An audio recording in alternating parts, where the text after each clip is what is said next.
AMD just released new processor with a new lineup of non-X variant for the Ryzen 7000 series of processors.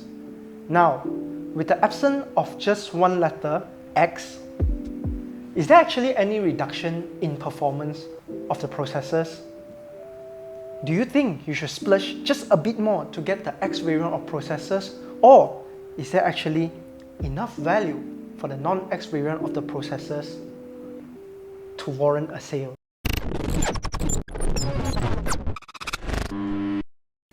Hello everybody, and welcome to Tech 5 Production. So today we'll be reviewing the non-X variant of processors comparing to the X variant of processor in the AMD Ryzen 7000 series. So the main change of the non-X variant of the 7700 comes in the turbo boost speed, with it having 100 MHz less than the X variant, and of course also having a lower base frequency of only 3.8 GHz. But with this reduction in the base clock, the processor will also consume less power at only 65 watt TDP against the 105 watt TDP of the 7700X.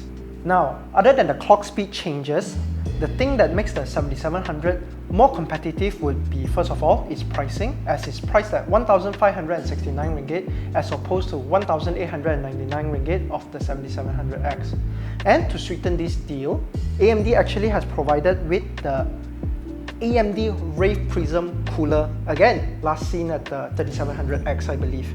Having an extra option in the CPU lineup is certainly nice to see, but we'll see how it performs compared to the X variant and if this price difference is justified in its benchmark scores as well. Okay, now that you know all its similarity and differences between the non-X and X variant of the processor, we'll go into the benchmark, and here's our test configuration.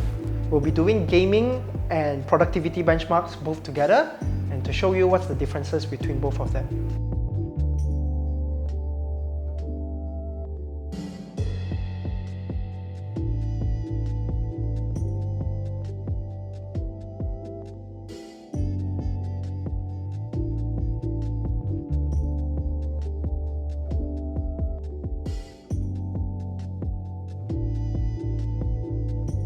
So, from what we can see from gaming, generally the performance differences is quite minimal, with AAA games at even 1080p normally having about a 5% improvement on the X variant of the processor.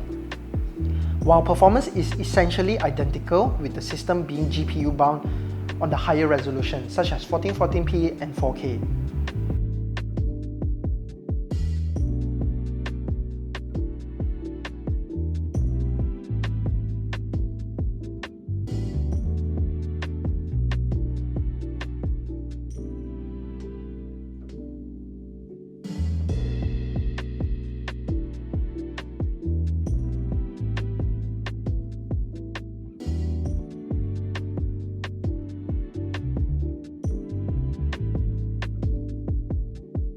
And from our findings, it's a similar story for esports games as well. So, it's starting to seem like the non-X variant is showing more value when it comes to gaming.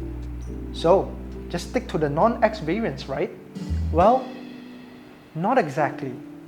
If we dive right into the productivity benchmark, the difference between these two processors can slowly be seen more and more. In Cinebench R20 and R23, which are synthetic benchmarks, we can see that the 7700X is able to score about 19% more than the 7700 in multi-threaded tests and about 7% more in single-threaded tests. While in V-Ray CPU benchmark, we can see that the 7700X outperforms the 7700 by about 18%, and in Y-Cruncher, the task was able to be completed about 11% faster on the 7700X. And if we switch to a more real-world benchmark like Blender, which we are using Blender 3.4.0 version, a difference of around 24% render speed can be seen with the test for the BMW Classroom and Gooseberry if we average them out, which is quite substantial actually if you're planning to do some 3D work on the side with your gaming rig. What about video and photo editing then? Well, in PugetBench for Premiere Pro 2023, the 7700X scored around 10% more than the 7700 in the overall score and about 14% more in the export score. while for Davinci Resolve, the difference in the overall score was about 7%, and for the 4K media score, the difference was 16%. For PugetBench Photoshop 2023, the difference was smaller at around 6% only. So all this actually means that you'll be actually getting about 23% faster render speed for 3D renders on the 7700X and about 15% better exporting score on video editing as well as 4K media score. However, you will be paying about 19% price premium for the 7700X compared to the 7700. So for me personally, the 7700 seems like it strikes a nice balance between price and performance, especially for gamers primarily that uses their PC for gaming and like to do some video editing. Perhaps you do some game streaming and like to put some video footages up on YouTube. It's also nice to see that AMD is widening its option for all the users out there so that you can choose between price, performance.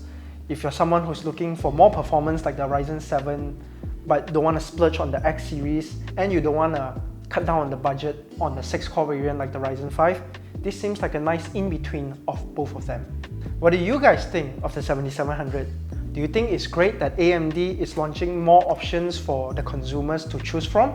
Or do you think this product is a little too late with the announcement of the X3D right around the corner, especially for gamers? If you have anything to go by with the 5800 X3D, the gaming performance for the Ryzen 7000 X3D series of processor should be really good.